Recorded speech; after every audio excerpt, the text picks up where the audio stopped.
warahmatullahi wabarakatuh. Perkenalkan, saya Elwinda Afnatomi dari kelompok 2 Klinik Sanitasi Prodi Sarjana Terapan Sanitasi Lingkungan jurusan Kesehatan Lingkungan Poltekkes Kemenkes Padang akan menampilkan video pelayanan kesehatan lingkungan penyakit TB paru di Puskesmas. Selamat menyaksikan. Pelayanan kesehatan lingkungan adalah kegiatan atau serangkaian kegiatan yang ditujukan untuk mewujudkan kualitas lingkungan yang sehat, baik dari aspek fisik, kimia, biologi, maupun sosial untuk mencegah penyakit atau gangguan kesehatan yang diakibatkan oleh faktor resiko lingkungan.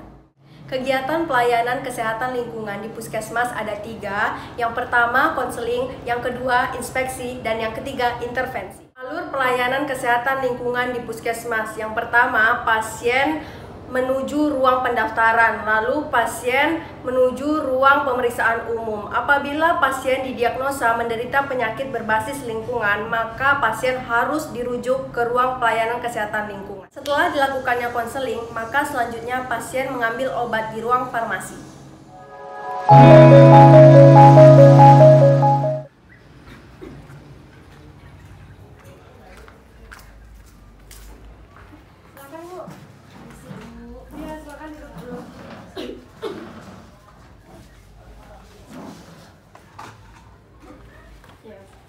Ada bawa kakaknya, Bu? Ada malah BPJS ini. Ini siapa yang sakit ya?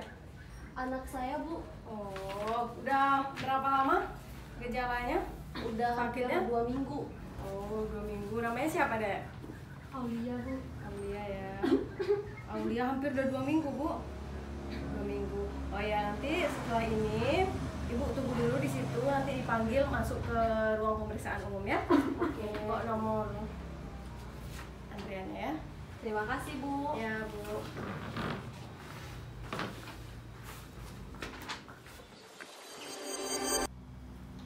Permisi, dokter. Iya. Ini mau ngasih data pasien tadi. Oke. Coba lihat dulu. Tadi itu dia gejalanya batuk-batuk, dokter. Oh ya deh. Nanti saya panggil ya, Dok. Ya, makasih. Iya. Antrian nomor 12 atas nama Aulia. Iya, Bu. Ya, Bu, masuk, Bu. Apa?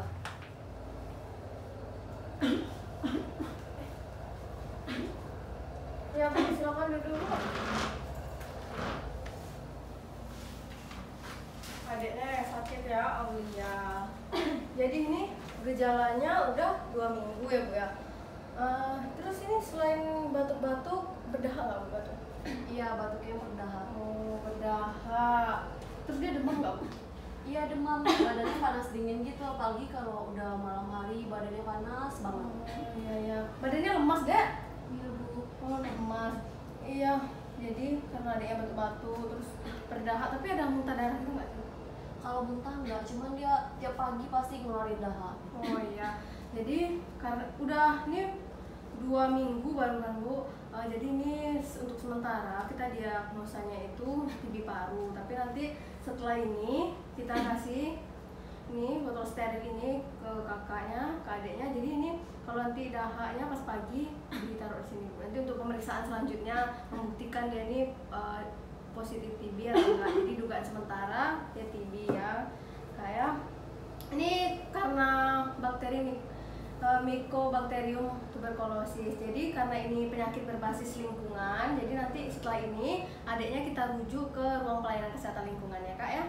Nah, ya, setelah ini nanti diantar oleh kakak di depan ke ruang pelayanan kesehatan lingkungan. Oh iya, lupa ini. Resep nanti diambil di ruang farmasi ya, Kak, setelah ke pelayanan kesehatan lingkungan. Jadi ini abis itu diantar lagi ke sini. Ah iya, kalau bisa besok, Kak, udah kakak antarkan ke sini ya.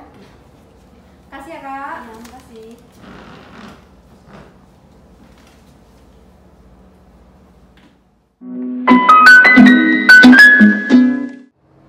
Konseling adalah hubungan komunikasi antara tenaga kesehatan lingkungan dengan pasien yang bertujuan untuk mengenali dan memecahkan masalah kesehatan lingkungan yang dihadapi.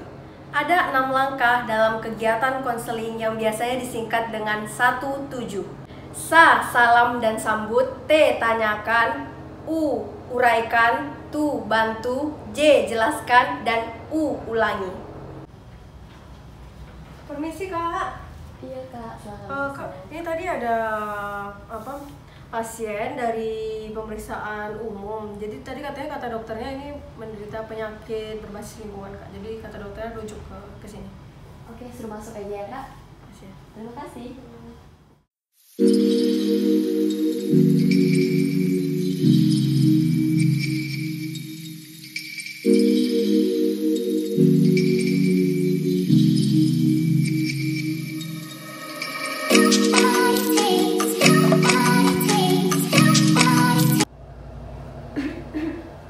Permisi. Silakan duduk Kak.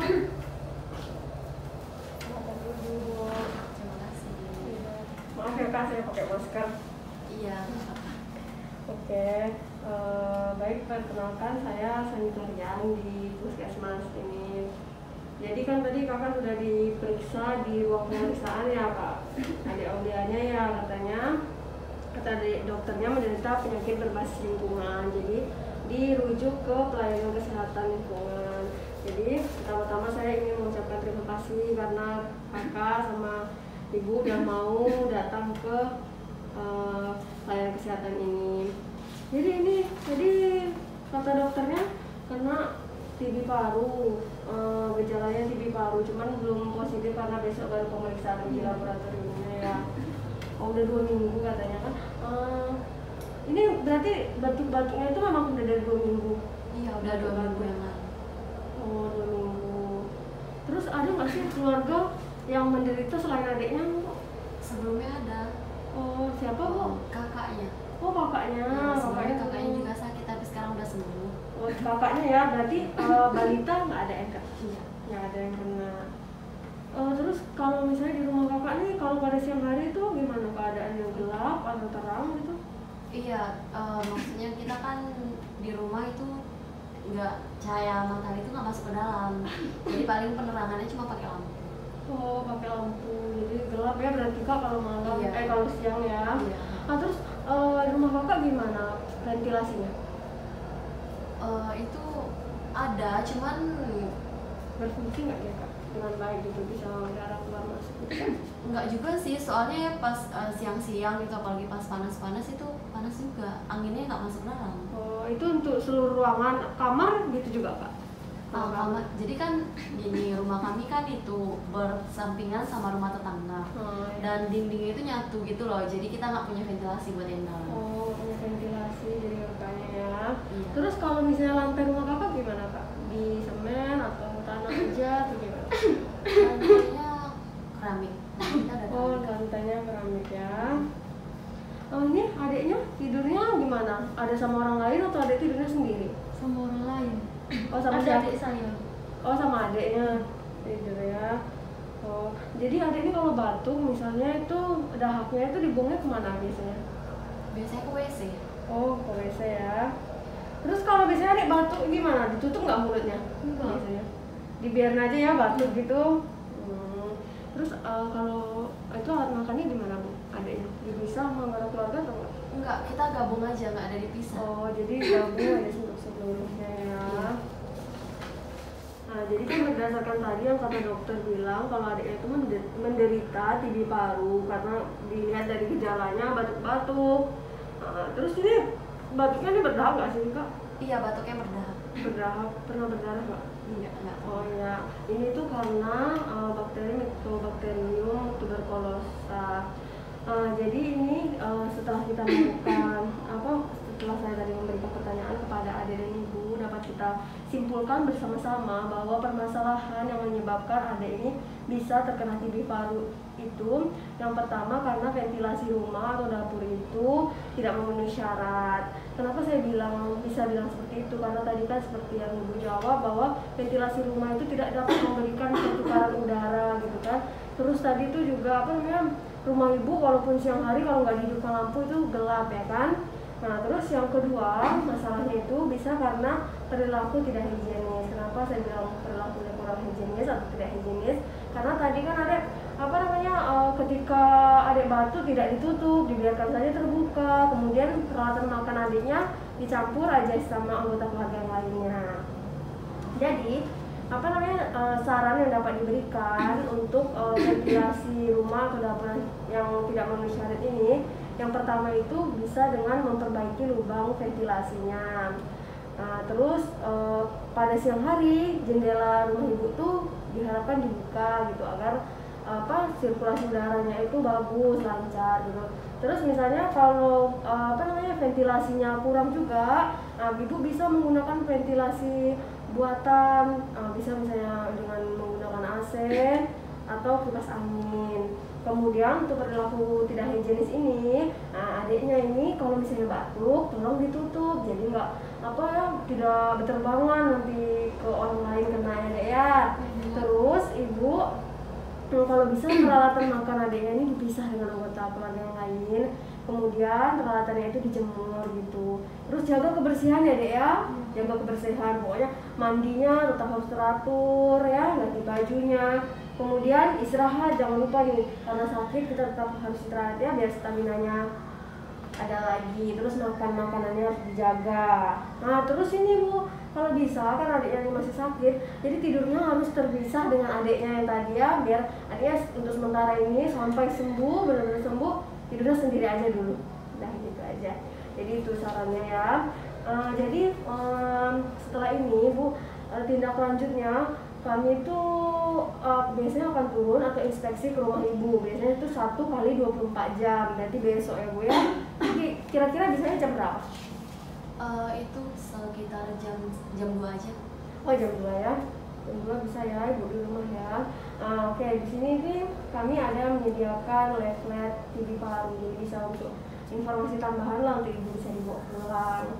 Oke, jadi tadi kita ulang dulu yuk. Sarannya tadi untuk adanya gimana kalau batuk setelah ini? Harus ditutup. Harus ditutup. Terus ibu ya, tadi peralatannya harus dijemur. Terus kalau bisa ventilasinya diperbaiki lagi. Oke, itu aja deh. Jadi besok kita ketemu lagi di rumah ya bu ya jam 2. Oke. Makasih ya bu udah mau datang ke klinik pelayanan kesehatan ini. Bu, isi bu mau ngambil obat. Oh ya dulu ya, bentar ya.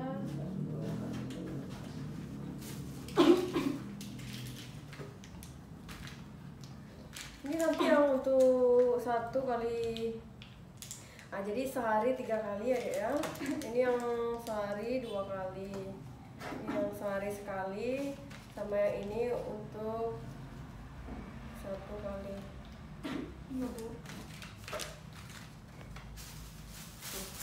Jangan lupa ya diminum obatnya bu.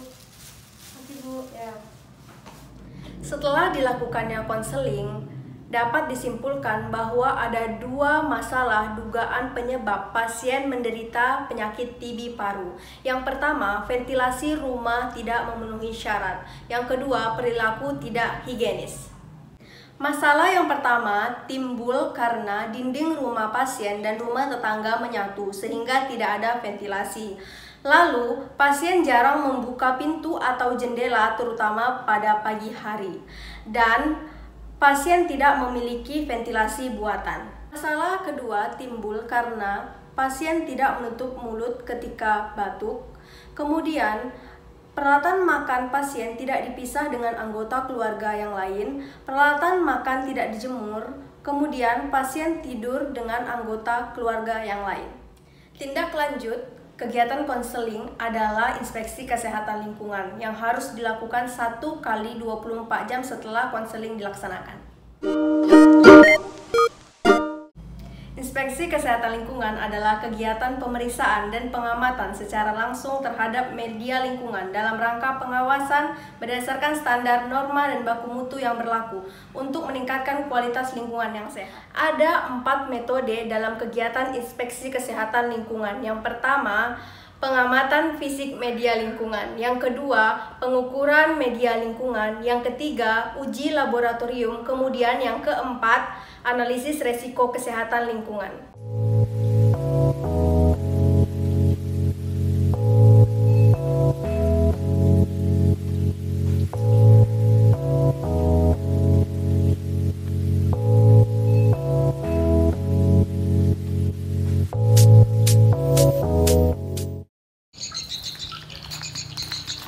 Assalamualaikum Kak. Waalaikumsalam. Oh iya, sesuai dengan yang kemarin Kak, kita kan udah melakukan perjanjian kan di puskesmas kemarin, kesepakatan bahwa kami hari ini datang ke rumah Kakak untuk melakukan inspeksi. Nah, yaudah.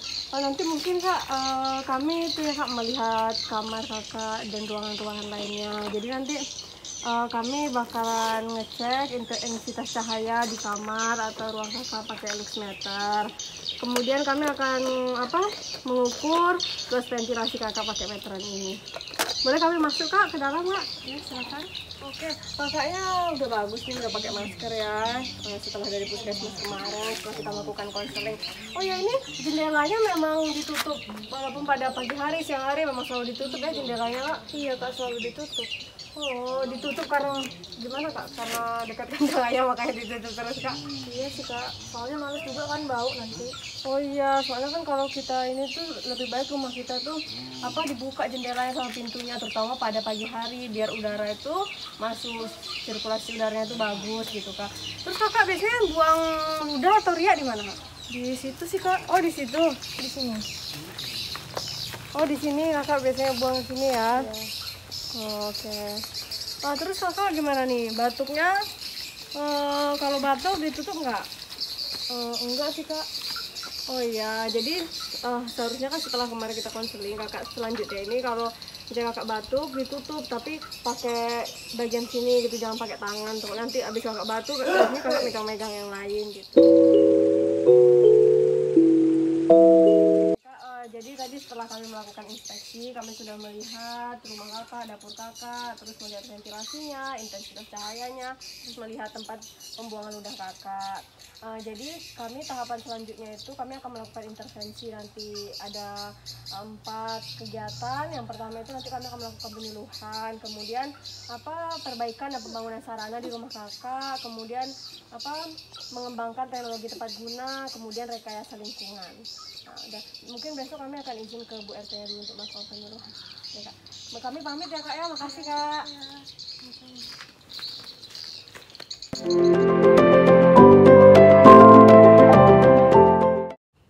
Analisis resiko kesehatan lingkungan ada 4. Yang pertama, identifikasi bahaya. Yang kedua, evaluasi dosis respon.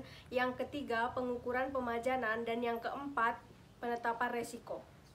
Identifikasi bahaya. Dalam identifikasi bahaya ada beberapa komponen yang harus diketahui. Yang pertama, sumber pencemar, yaitu pasien penderita penyakit TB paru.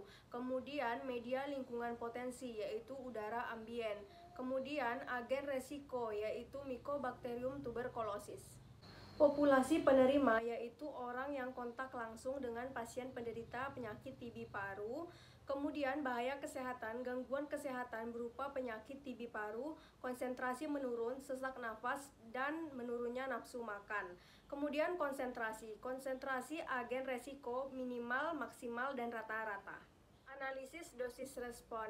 Dari berbagai literatur diketahui bahwa bakteri Mycobacterium tuberculosis dapat masuk ke dalam tubuh manusia melalui inhalasi atau pernafasan. Bakteri Mycobacterium tuberculosis diketahui tidak memiliki implikasi terhadap kasus kanker, sehingga efek yang akan digunakan pada analisis ini adalah efek non-karsiogenik. Pengukuran pemajanan. Pengukuran pemajanan dilakukan dengan memasukkan masing-masing nilai variabel ke dalam rumus CDI atau INTEC.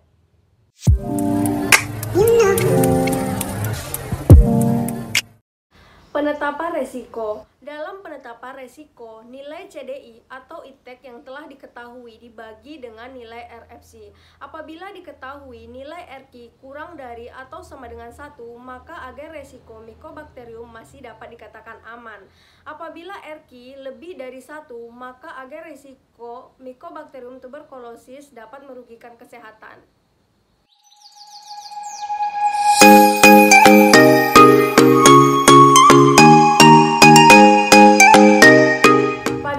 Inspeksi kesehatan lingkungan dilakukan 2 pengambilan sampel. Yang pertama, pengambilan sampel udara ruangan dalam rumah. Yang kedua, pengambilan sampel alat makan untuk uji laboratorium.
hasil inspeksi kesehatan lingkungan yang telah dilakukan, dapat disimpulkan bahwa masalah atau penyebab pasien penderita penyakit TB paru ada dua. Yang pertama, lingkungan rumah pasien tidak memenuhi persyaratan karena ventilasi tidak ada, kemudian jendela atau pintu tidak dibuka terutama pada pagi hari, lalu intensitas cahaya ruangan kurang.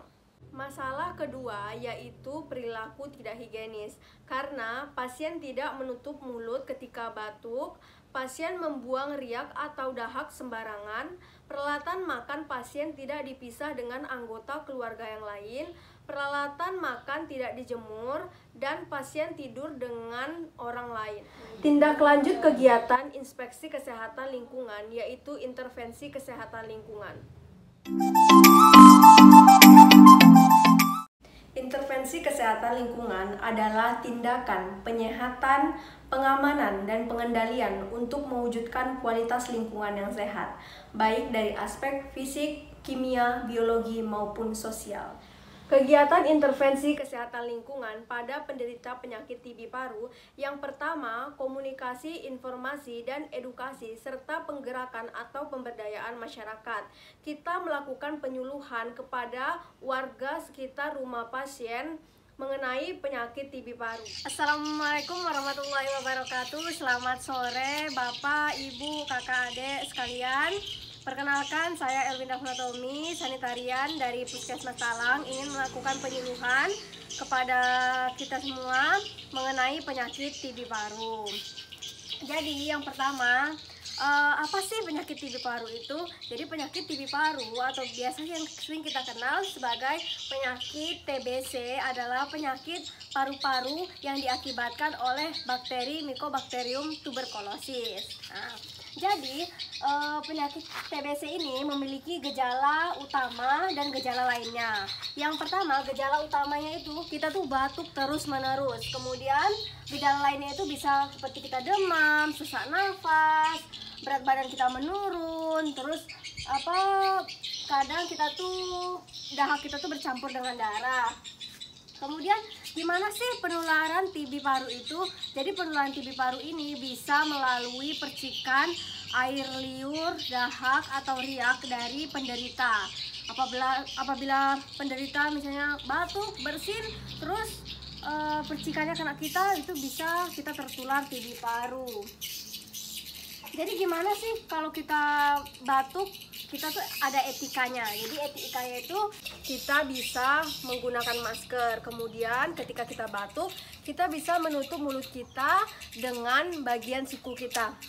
Jangan pakai tangan ya. Nah, bisa juga misalnya menggunakan tisu. Kemudian ketika kita batuk menggunakan tisu, maka tisunya itu tidak boleh dibuang sembarangan. Jadi tisunya itu harus dibuang ke tempat sampah.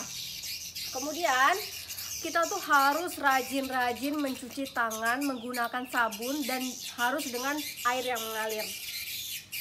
Kemudian mencegah penularan TBC atau TB paru. Jadi kita itu ketika kita telah didiagnosa oleh dokter menderita penyakit TB paru, maka ketika kita diberikan obat kita harus meminumnya secara teratur. Kemudian seperti tadi kita harus menutup mulut kita dengan bagian siku kita, jangan pakai tangan. Kemudian tidak membuang dahak sembarangan. Jika misalnya kita batuk terus kita ada dahak, maka bisa kita buangnya di jamban. Kemudian ventilasi rumah kita harus terjaga dengan baik. Jadi misalnya setiap pagi itu tuh jendela kita harus terbuka. Jadi itu udara bisa keluar masuk dengan baik. Oke, baiklah Bapak, Ibu, Kakak, Adik sekalian, itulah penyuluhan kita pada sore hari ini. Akhir kata, wabillahi taufiq wal hidayah. Wassalamualaikum warahmatullahi wabarakatuh.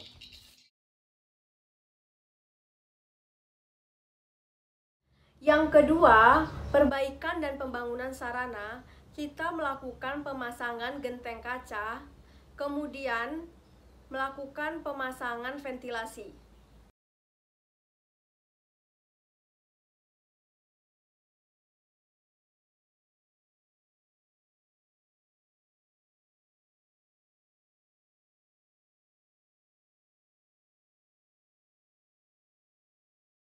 Yang ketiga, yaitu pengembangan teknologi tepat guna. kita melakukan pemasangan ventilasi buatan, yaitu kipas angin.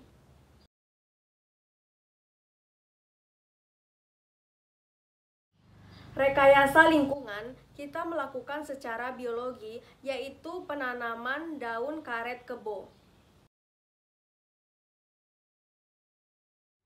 Kesimpulan kegiatan intervensi kesehatan lingkungan ada 5. Yang pertama, penyuluhan tentang penyakit TB paru kepada pasien, keluarga, dan warga sekitar rumah pasien agar mereka mengetahui tentang penyakit TB paru, gejala, dan cara pencegahannya. Kemudian yang kedua, kita melakukan pemasangan genteng kaca untuk menambah intensitas cahaya di rumah pasien.